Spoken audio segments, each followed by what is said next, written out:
Hello there, welcome to another episode of the True Gamer Top 10, and today we're going to take a look at the top 10 worst Sega Dreamcast games of all time. What were the top 10 most awful, terrible, and worst titles ever released on the Sega Dreamcast console. Number 1. Kiss Psycho Circus The Nightmare Child came out in 2000. The rock band Kiss kept themselves relevant in the late 90s by merchandising, but their video games were a total bust. Psycho Circus The Nightmare Child is a crappy Dreamcast port of a PC first-person shooter and featured a stupid storyline about some Kiss posers who got superpowers. The shoot-'em-up gameplay is mindless, the presentation is monotonous, and the DC port is missing PC features such as multiplayer. What a joke. Number 2. Jet Set Radio came out in 2000. Also known as Jet Grind Radio in North America, Jet Set is a lame action platform game from Sega about graffiti skaters. The camera controls are horrible, the missions are tedious, and the graphics look bland and way too cartoonish.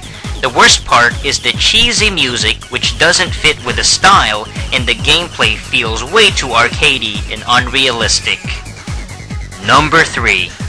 Crazy Taxi came out in 2000 on the Dreamcast.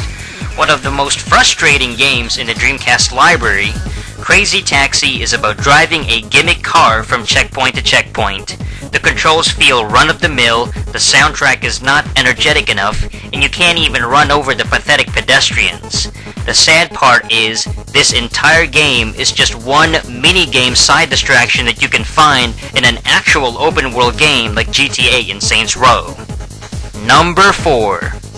Resident Evil Code Veronica came out in 2000. One of the most outdated games on the Dreamcast, Code Veronica is your tired 90s-style survival horror fodder. The stages look cheap and bland, the plot is confusing, and the gameplay is sluggish and makes me feel very drowsy.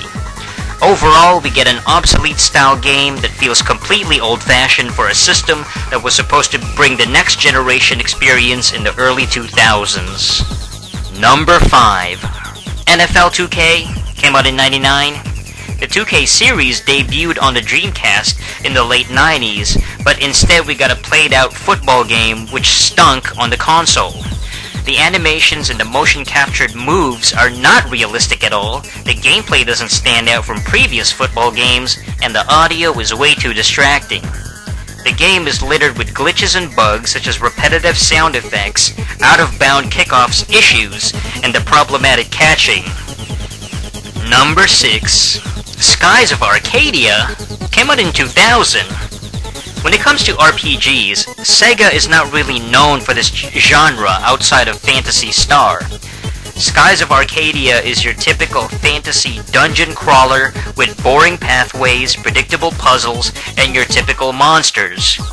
There are way too many random battles which really slow down the pace of the game and overall looks like crap compared to real RPGs such as Final Fantasy VII and Legend of Dragoon. Number 7. Marvel vs. Capcom 2 New Age of Heroes came out in 2000. One of the most ported fighting games from the early 2000s, Marvel vs. Capcom 2 is the beginning of the BS. The gimmicky cross-brand roster plagued the Dreamcast console, only to infect the other systems as the years went on.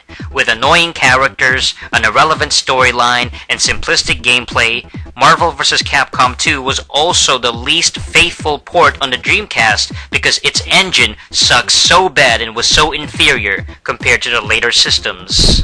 Number 8. Sonic Adventure came out in 98. Sega needed a real 3D Sonic game, but it was far too late by 1998.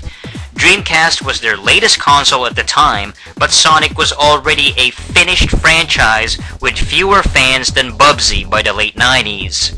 Horrible graphics, clumsy controls, slow pacing, and corny mascot characters completely ruined the entire gaming experience.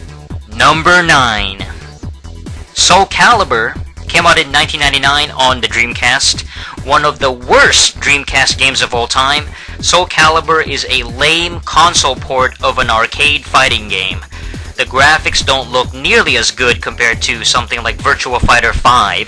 The gameplay isn't as fun as Tekken Tag Tournament 2. The women characters aren't as sexy as the ones on the Dead or Alive 5 female characters, and the presentation isn't as violent as Mortal Kombat X.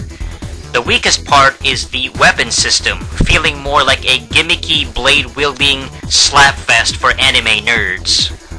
Number 10. Shenmue came out in '99.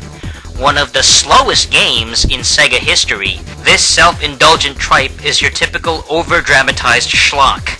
The lack of action is numbingly boring, the storyline is not exciting, and the gameplay is so tediously time-wasting.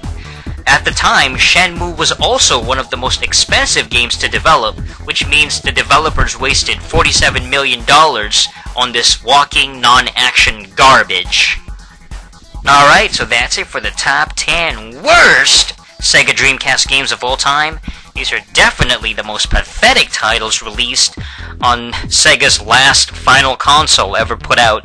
No wonder the freaking Dreamcast went out of business and was discontinued by 2001. After barely 2.5 years, the Dreamcast was finished, all its games pretty much freaking stunk, and it had no freaking good games.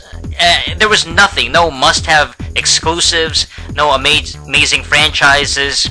The Dreamcast was an absolute freaking flop.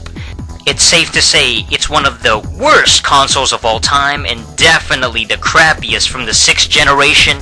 If you want a better 6th gen gaming system, go get the PS2. That one had way better graphics, way more games, and way better exclusives than this Dreamcast drooling diarrhea.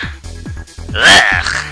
The True Gamer Top 10 is created, performed, and produced by the TheReviewSpace channel. Please check him out on youtube.com/TheReviewSpace. Thank you. Until next time.